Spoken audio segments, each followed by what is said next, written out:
Hello Internet, my name is Hazel from Hazelnetty Games, and these are my first impressions of Ragnarok Online 2.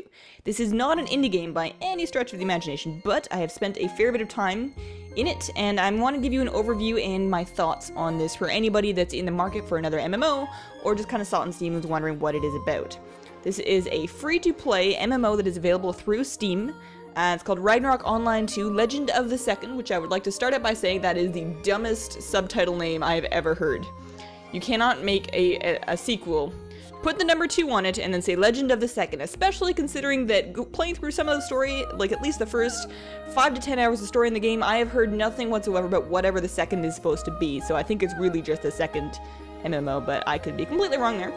Anyways, let's take a look at character creation and talk a bit about the classes.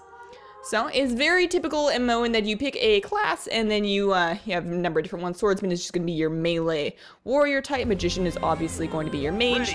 Acolyte is your sort of priest, healer, also a different kind of mage, and then you have Thief, which is sort of your rogue, stealthy one, and Archer, which is kind of like a hunter in World of Warcraft. All of these characters will start out as these basic classes, and then once you reach level 30, you can diversify into either one of two. The Archer can turn into a kind of a ranger or a beastmaster. Thief can become an assassin or rogue.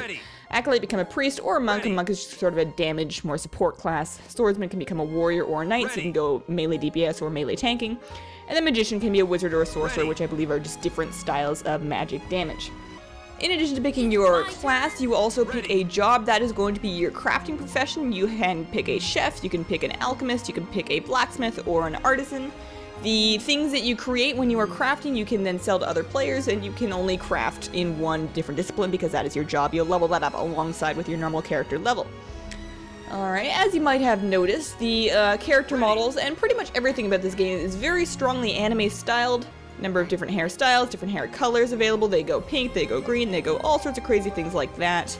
And yeah, you can look absolutely adorable in this game. The character models are really quite well crafted. You can also pick your voice from a couple of preset voices, which is kind of nice to have that option. I wish more games did that. Alright, so I'm not going to start from the very beginning because this game does not... It's a real slow burner. It does not have a very interesting beginning to it. So we're going to jump in. I have a level 11 Archer character, and I will show you what it's like in there. So we're going to take a look at the combat. Because I have level 11, I have not yet unlocked my mount. You get a mount at level 15. Until then, you were on foot. And by get a mount, I mean you gain the ability to purchase one. And I have not yet specialized into Archer or Beastmaster, so I'm just still an ordinary Archer class. Ranger and Beastmaster are the two that you can specialize into. So I will show you the combat. First of all, this attendance check is one of these slightly sneaky techniques that they put in to keep you playing. If you log in every single day, you will get different prizes based on how many consecutive days you've logged in for, which is kinda... They have a lot of tactics like that to just make you arbitrarily put more time into the game. So right there, if you spawn on top of a herb, you have to collect the herb. That's just the deal of it. I am an alchemist, so I can collect herbs around the world and then use those to create potions. Alright, but let's show you some combat. So I'm surrounded by flips. A lot of the mobs in at least the early level of this game are absolutely adorable. There are pourings as well, which are basically the little happy bubble guys. I really did not want to kill any of them, but that's it. So this is typical hotkey combat. You unlock abilities and then you put them on a hotbar, which are keyed through your 1 through 10. There are not that many abilities. You can, of course, create macros bindings just like any other normal MMO, but it's not really all that complicated. So you press a hotkey, the ability happens, and that's kinda it. You of course have a resource. I have a mana resource. Most of my abilities are actually working off this focus resource here, which generates when I use that one ability. So pretty simple. If you've ever played World of Warcraft or anything much like it, it is exactly the same, if not with a little bit less variety in your abilities. Some of the abilities are quite interesting, but you get them very slowly. You unlock abilities very slowly, so you'll spend your first couple of levels doing the exact same thing many times. Alright, so let's go find a quest, get back to my questing area, and then I will show you what the quest system is rather like. Alright, so let's take a look at the quests. Quests can be found in your map looking for a little exclamation mark, which is very simple and straightforward. Quest text is actually worth reading just because sometimes the translation areas are hilarious.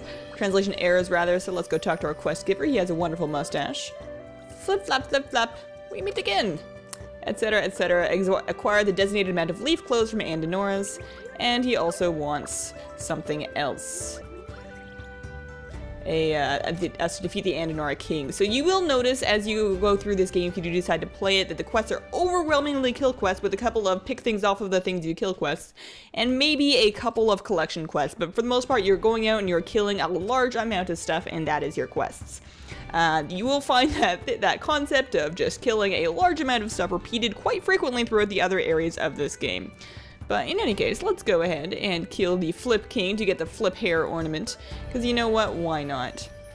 You should also, I do recommend playing this game with sound, just because the actual NPCs, the NPC voice acting is adorable and hilarious and quite varied. There's a lot of character. They got really good voice acting for this for some reason, and it's probably one of the most enjoyable things of this game, sadly enough, so I do highly recommend that. Another good thing I can really say about it is the environments are gorgeous and varied and beautiful, and it's really nice place to actually escape to. I love the environments and the music. It's just the things that you're doing within those environments are sometimes less than stimulating. Also, the quests are sometimes not as explanatory as they could be. Sometimes you have to dig through the text to figure out exactly what you need to be killing, and sometimes the mobs will take extraordinary amounts of time to kill. So that is the idea behind questing. Another system that this game has is cards. Cards drop off of certain mobs, and they will have certain stat bonuses. You can socket up to 5 of them into your character to augment your character's stats. As you can see in the character selection screen, I have up to 2 cards augmented into my character. I will unlock further slots as I reach certain levels.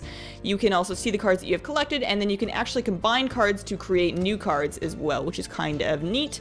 But it involves getting a lot of cards which drop off a lot of mobs. So that's just sort of another facet of character progression that they've added into this game. Another way in which you can progress your character is by collecting these summonable pets. These are combat pets that you can get. Almost any mob that is available to kill in the game has a combat pet that you can summon it, and the way that you do that is you go and kill lots of the mob and you collect the DNA proteins. You need 1 of each type. They're random type when they drop, and then you will combine that for a DNA fragment. Once you've gotten 29 of those fragments, you will have level 1, you'll be able to summon that monster on a cooldown, and then from there on collecting additional fragments will allow you to level the monster up for more damage and a shorter cooldown. This is an incredibly grindy portion of character progression just because the protein fragments do not have a very good drop rate. You are killing about 10 to 15 mobs to get a protein. You are getting maybe 5 to 6 proteins to actually make one of these 4-tiered things, because you need to have 1 of each and they do not drop in even amounts. And then you need to do that at least 29 times to get the monster to summon at its lowest character power. In addition to that, in order to level them higher than certain levels by farming that same mob again, you need to unlock a wider variety of these. So you need to have a certain amount, I think it's 15 different pets unlocked in order to level your pet past level 2. That is insane. That is hundreds of thousands of kills that you would need to do to complete this. So if you like a time sink and you love farming creatures and you love cute pets, that is going to be fantastic for you. The stat system is quite simple. You gain points as you level up, and then you dump those points into certain statistics. That is the same way it has been in almost every MMO since the beginning of time, and it's quite easy to figure out. You will also gain talent points, which you can then put into, or skill points rather, that you can then put into skills to gain ranks of skills and learn new skills. There is a wide achievement system that you can see laid out here. It looks a little bit like a game of Minesweeper. You can track the ones with little boxes in them, and these achievements involve doing arbitrary things like using X amount of a certain elixir, killing X amount of a certain mob, and just various things like that. You complete achievements for points, which you can then use to unlock and pursue more achievements. Quite exciting if you are into achievements. There is a lot of them for you to pursue, and it's quite a lot of them to unlock. In order to unlock these Minesweeper Bomb missions, you need to complete all of the lit square missions, and then you will be able to go after the special one with a smiley face. How exciting. Now, I can't show you the end game of this game yet because I do not have any desire to put that much time into it. The leveling experience is quite grindy and it takes quite a long time to get to max level. I am probably 8 to 10 hours of combat in, and I've reached level 11. I believe there are 50 levels in total, so that would take quite some time. As far as I'm aware, and from what I have researched, the max level end game consists of doing instance dungeons to further progress your character. So let's talk a little bit about microtransactions. There is an item shop which you can access from absolutely anywhere just by clicking on the item shop button. There are packages, there are individual things. You can get costumes, you can get mounts, and you can get like power-ups that will give you damage bonuses, as well as there are experience bonuses as well, which is available for you. And Yeah, they all have limited durations, so it's not really sustainable to be buying these all the time, but they're available if that's something that you feel strongly about, and that just kind of goes with the free-to-play business model. It's not the best way that they ever could have done it. The costumes are quite cute, but it is there and in the game. One additional sneaky tactic that kind of goes along the lines of the login attendance counter that you saw before is you'll see up here in the right-hand corner, there is a ticking timer with a present on it. For each consecutive hour that you remain in the game, you'll receive another gift. The gifts get progressively better the longer you play in a single given session, which is kind of sneaky indeed. This rewards long sessions of play, so if you have all day long to donate to this game, to dedicate to this game, and that's what you really want to do, you are going to have a significant advantage. So I'm going to sum up my thoughts. It is a very pretty MMO. The combat works really smoothly, the quests work really well. I haven't noticed any game-breaking bugs yet, and the world is beautiful, but it is so grindy, so very grindy. Every aspect of it is very grindy, and there's just not enough engaging content to make up for how very grindy it is. If you are looking for a time sink and you like farming mobs, this is the game for you. But personally, I think I will pass. Thank you so much for watching. Please remember to subscribe for more first impressions of usually indie games every Thursday at 11 a.m. Pacific time. And check out my Facebook and Twitter. Follow those for updates on future videos and just ramblings of my mind. And have yourselves a wonderful day. Bye!